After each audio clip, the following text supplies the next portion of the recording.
Hi, I'm Rachael Bright and I'm a designer at Sizzix. My creativity naturally comes out of my environment that I grew up in. I grew up in a small town south of Los Angeles. It's called the Palos Verdes Peninsula. It's one of my favorite places. I still go there in my dreams. I'm obsessed with birds. I try to sneak them into my art whenever possible. And peacocks, because we grew up with wild peacocks every morning. That was my alarm. It's a really annoying sound, but I did love them. They fly over your car. Try not to hit them on the way to school. They're beautiful birds, so I have peacocks a lot around me. And I also get a lot of inspiration from my dreams. Back when the housing boom was going strong, I was closing loans for a major bank. And when the housing boom started to fall apart, everybody lost their jobs, and they actually closed our whole building down. I couldn't get back into the field, and I didn't know what I was going to do. I looked everywhere. I revamped my resume many times, job hunting. And one night when things were getting really bad, and I was really scared about money, whether or not I could make my mortgage or feed myself or my dog, here's the emotional part. I had a dream, and in the dream, I was asking my dad what to do because my parents had passed away and I didn't have anyone for advice, and I was really scared. I kept thinking, well, I just made the last payment on my car, so if all goes badly, my dog and I will live out of my car. I mean, literally, that's what I was thinking, and that was a possibility.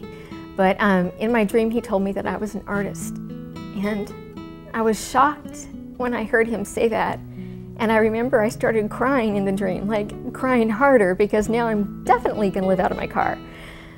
Because we all know about starving artists, right? We all know that phrase, starving artists, and that's the first thing that came to mind. So after I was crying heavily, he told me that I had to try.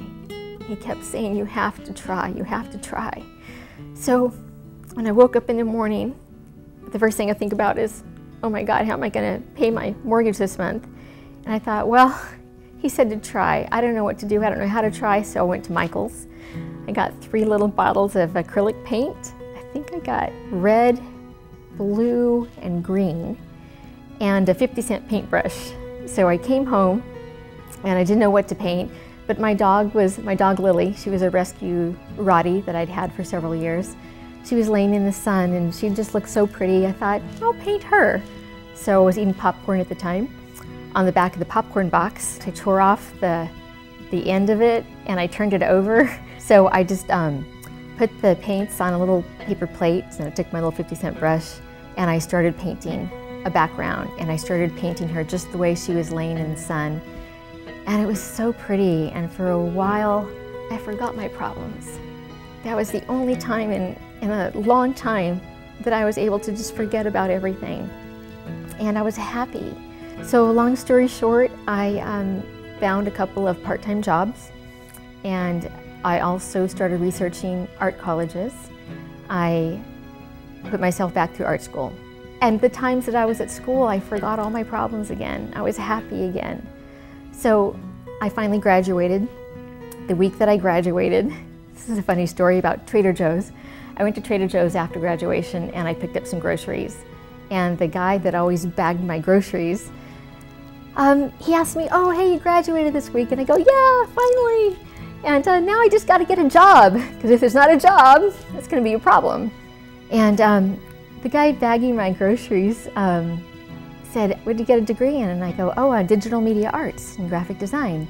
And he goes, oh, yeah, I got that too, 2 years ago. And he was bagging my groceries.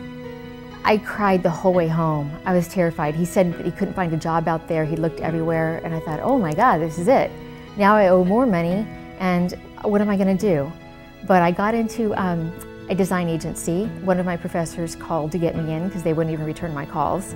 I interviewed with them, showed them my portfolio, got together the best portfolio I could.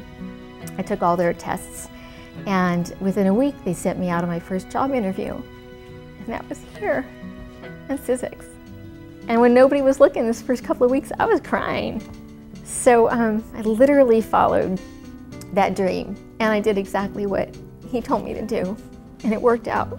And I'd like to think that he's still, you know, helping me all the way from heaven. So I'll take it. I'll take it how I can get it. And I have a very weird thing. I don't know if you want to put this in here. I have a lot of strange things that happen to me, like the dream, but they come into real life too. So he passed on October 18th, which is 10/18, and 18 is my number. 4/18, 10/18, 6/18. I have had the same phone extension for my last 3 jobs, including this one. It's 4/18. And things happen to me on the 18th. You know, I find my home, or I get married, or I get divorced. You know, good things, bad things, but, and also every morning and night, pretty much like clockwork, I happen to just look at the clock at 10/18. Or if I'm not looking and I'm working somewhere, somebody will ask me from across the room, what time is it? And I'll look down and go, it's 10/18, because of course it is. You cannot twice shame me if I tell you this, so I am a Twihard. I am part of a Twihard California Cullen group. I love the Twilight saga. I wear Twilight, I wear Cullen Crest jewelry and stuff to work that nobody knows about.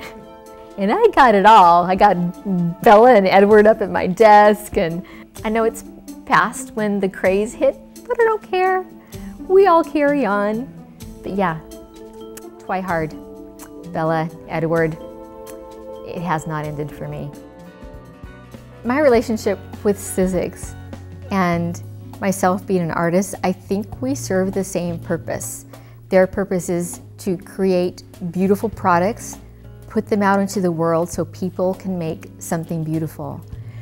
My plans for the future, I will still be designing in the future. I plan to be designing for a lot of different markets. There are a lot of markets out there. Scrapbooking is fantastic, but it's not the only market on the planet. And I've been going to school to learn how to design for the other markets. And I plan to have my designs everywhere to make it a little bit brighter. I think I'm just getting started. And you know, follow your dreams. What if it works out? It could all work out.